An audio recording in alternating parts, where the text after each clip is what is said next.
सभी देखने वालों की सेवा में मैं जावेद नसीम अपना आदाब, सलाम, नमस्कार और सत श्री अकाल पेश करता हूँ।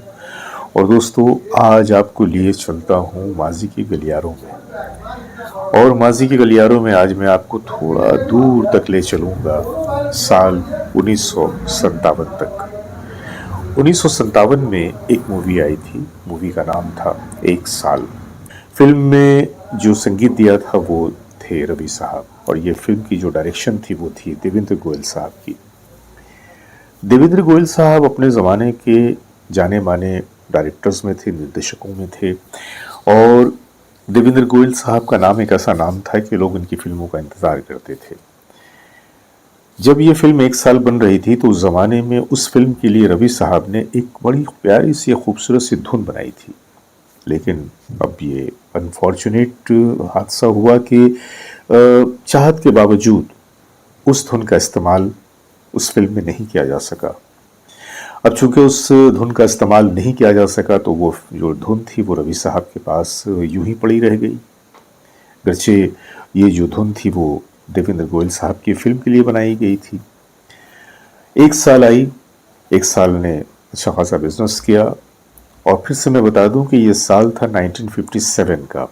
गरचे इसकी जो म्यूज़िक की तैयारियां थी वो तो पहले से शुरू हो चुकी थी। मेरा ख्याल है कि 1956 के आसपास की ये बात मैं बता रहा हूँ आपको। वक्त गुजरता गया और फिर गुजरते गुजरते साल आया 1975 का। 1975 में देवेंद्र गोयल साहब एक और फिल्म बना रहे थे, और उस फिल्म के भी जो म्यूज़िक डायरेक्टर थे वो रवि साहब ही थे। तो उन्होंने रवि साहब से कहा कि भाई वो जो धुन एक पड़ी हुई है इतने ज़मानों से, 19-20 साल हो गए, तो क्यों ना कहीं पे कोई सिचुएशन निकाल कर उस धुन का इस्तेमाल किया जाए, क्योंकि मुझे वो धुन बहुत पसंद है। रवि जी ने कहा कि इस बात की पूरी कोशिश करूंगा कि इस बार इस धुन का इस्तेमाल किया जाए। और फिर ऐसा हुआ भी कि उस धुन पे एक नगमा लिखा गया, दिल में किसी के प्यार का जलता हुआ दिया, दुनिया की आंधियों से भला ये बुझेगा क्या। जलता हुआ दिया। इसे लता जी की आवाज़ में रिकॉर्ड किया गया और इसे एक महल हो सपनों का इस फिल्म का हिस्सा बनाया गया। इस तरह से ये जो खूबसूरत सी धुन थी इसका एक भरपूर इस्तेमाल हुआ। ये गाना भी काफ़ी हिट हुआ था, बहुत ही अच्छे ढंग से इसे फिल्माया भी गया था। तो इस तरह से देवेंद्र गोयल साहब की एक पसंदीदा धुन जिसका इस्तेमाल नहीं हो सका था, 19-20 सालों के बाद उसका इस्तेमाल हुआ और बड़े ही भरपूर तरीके से हुआ। एक महल हो सपनों का जो फिल्म थी इसमें एक वाक़या और भी हुआ था कि इसमें एक गीत था जो इस फिल्म का टाइटल सॉन्ग था, एक महल हो सपनों का। इस गीत को आपने सुना होगा रफ़ी साहब और लता जी की आवाज़ में। लेकिन इस गीत से भी जुड़ी हुई एक कहानी है। क्या है वो कहानी मैं आपको बताऊंगा, लेकिन इसके लिए बने रहिए हमारे साथ और देखते रहिए अपना मनपसंद चैनल सिनेमाया।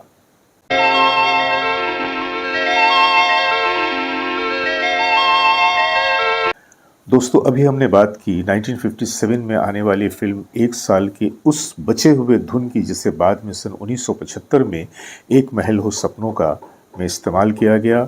और इस गीत को रिकॉर्ड किया गया था लता मंगेशकर जी की आवाज़ में, जैसा कि मैंने आपको बताया। लेकिन एक महल हो सपनों का ये जो फिल्म आई थी जिसके हीरो धर्मेंद्र थे, इसमें एक वाक़या और भी हुआ था। इसके भी जो निर्देशक थे वो तो देवेंद्र गोयल जी थे और संगीत दिया था रवि जी ने। लेकिन रवि साहब के कैरियर में इस तरह का वाक़या कई बार हुआ है कि जब उन्हें एक ही धुन को किसी और जगह इस्तेमाल करना पड़ा। इस फिल्म में जो टाइटल सॉन्ग था एक महल हो सपनों का, इससे पहले तो धुन बनाने के बाद किशोर कुमार जी की आवाज़ में लता जी के साथ डुएट रिकॉर्ड कर लिया गया। गाना रिकॉर्ड तो हुआ, अच्छा खासा रिकॉर्ड हुआ। लेकिन देवेंद्र गोयल साहब ने इस गीत को जब सुना तो उन्होंने कहा कि कंपोजिशन बहुत अच्छी है, किशोर जी ने गाया बहुत अच्छा है, लेकिन मुझे ऐसा लगता है कि इसमें धर्मेंद्र जी पे ये आवाज़ कुछ सूट नहीं करेगी। हालांकि ये वो दौर था कि जब हर म्यूज़िक डायरेक्टर जो था वो किशोर कुमार साहब की तरफ जा रहा था और किशोर कुमार साहब से ही ज़्यादातर गाने रिकॉर्ड करवा रहा था। लेकिन ऐसे में जो लोग काम की गहराई को समझने वाले थे वो उस वक्त भी रफ़ी साहब को ही ढूंढ रहे थे। रफ़ी साहब से ही काम करवाना चाह रहे थे। नतीजा ये हुआ कि गर्चे रवि साहब और रफ़ी साहब का रिश्ता बहुत घनिष्ठ, बहुत प्यारा था, लेकिन वो जो कहते हैं ना कि जब हवा चलती है तो फिर बहुत सारे पत्ते भी हवा के रुख पर चल निकलते हैं, तो शायद रवि साहब के साथ भी ऐसा ही हुआ। वरना अगर हम रवि साहब के ग्राफ पे नज़र डालें तो रफ़ी साहब के इतने खूबसूरत खूबसूरत नग़्मे उन्होंने कंपोज़ किए कि जिसकी मिसाल नहीं दी जा सकती। और वो उन नग़्मों में ज़्यादातर नग़्मे वो आज तक ज़िंदा हैं, रोशन हैं, लोगों के ज़हन व दिल में मौजूद हैं। आजा मैं तो लुटा हूँ तेरी चाह में, तुझको पुकारे मेरा प्यार, तेरी आँख का जो इशारा ना होता।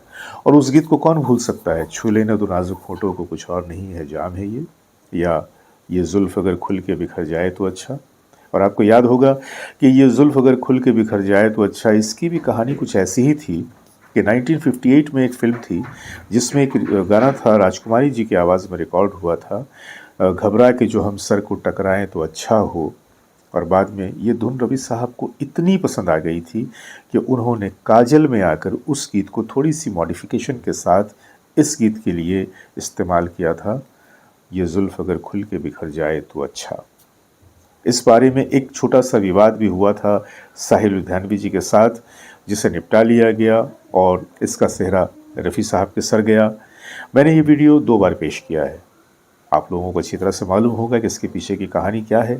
लेकिन आज मैं आपको जो बता रहा हूँ वो ये बता रहा हूँ कि एक महल हो सपनों का, इसके टाइटल सॉन्ग को जब रिकॉर्ड किया गया किशोर कुमार साहब और लता मंगेशकर जी की आवाज़ में, तो देवेंद्र गोयल साहब थोड़े से अनकम्फर्टेबल हुए। उन्होंने कहा कि गाना तो बड़ा खूबसूरत रिकॉर्ड हुआ है, लेकिन मुझे ऐसा लगता है कि ये गीत जो है वो धर्मेंद्र जी पे शायद उस तरह से नहीं जाएगा जैसा कि मैं चाहता हूँ।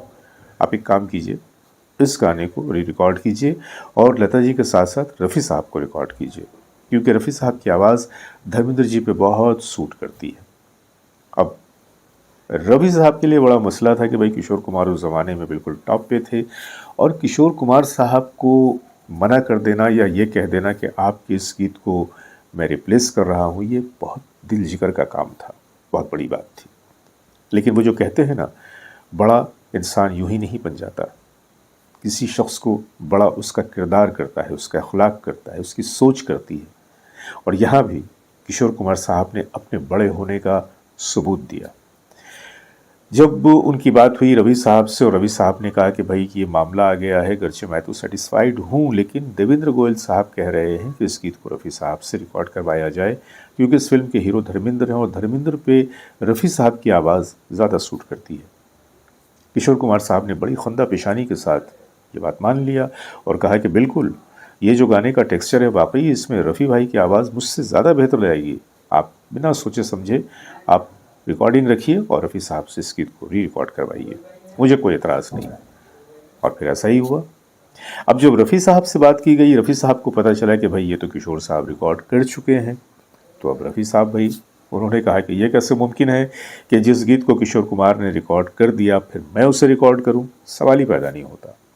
बोलिए साहब, अब जो फिल्म के निर्देशक हैं वो ये कह रहे हैं कि भाई मैं सेटिस्फाइड नहीं हूँ, तो फिर देवेंद्र गोयल जी और रफ़ी साहब की जब आपस में बात हुई तो किशोर कुमार की इजाज़त पाकर, उनकी अनुमति पाकर फिर देवेंद्र गोयल साहब ने इस गीत को रिकॉर्ड करवाया मोहम्मद रफ़ी साहब की आवाज़ में। आइए मैं आपके सामने पेश कर रहा हूँ उस खूबसूरत से गाने की छोटी सी झलक। लेकिन हाँ, वो आप मुझसे ये मुतालबा मत कीजिएगा कि भाई किशोर कुमार ने जो गाना गाया था आप उसे भी पेश कीजिए, क्योंकि वो उपलब्ध नहीं है। आइए सुनते हैं उस गाने की छोटी सी झलक। महल हो सपनों का एक महल हो। तो दोस्तों, ये होती है बड़े लोगों की बड़ाइयाँ। एक तरफ देवेंद्र गोयल जी बड़े निर्देशक, हमारे रवि साहब वो भी बड़े कंपोज़र, इधर किशोर कुमार जी बड़े सिंगर और मोहम्मद रफ़ी साहब, उनकी तो बात क्या करें। लेकिन जब ये चारों बड़े मिले तो आपस में ना कोई बैड फीलिंग थी, ना कोई हार्ड फीलिंग थी, ना कोई तनाज़ा था, ना कोई कन्फ्लिक्ट थी, क्योंकि उन सबों की निगाह जो थी वो सिर्फ़ और सिर्फ प्रोडक्शन की बेटरमेंट की तरफ थी, काम की डेवलपमेंट की तरफ थी। और यही हुआ कि इसका जो आउटकम आया बड़ा ही शानदार आया। रफ़ी साहब ने बड़े ही प्यारे अंदाज में ये जो एक गीत को पेश किया है, एक महल हो सपनों का। आपने सुना कि ये कितना खूबसूरत गाना है। इस गाने की पूरी लिंक आपको यूट्यूब पे मिल जाएगी। आप पूरे का पूरा गाना यूट्यूब पे सुन सकते हैं। तो आज के लिए बस इतना ही। अपने दोस्त जावेद नसीम को इजाज़त दीजिए। ऐसे ही किसी कहानी के साथ फिर से आपके सामने आ जाऊंगा। जब तक के लिए नमस्कार।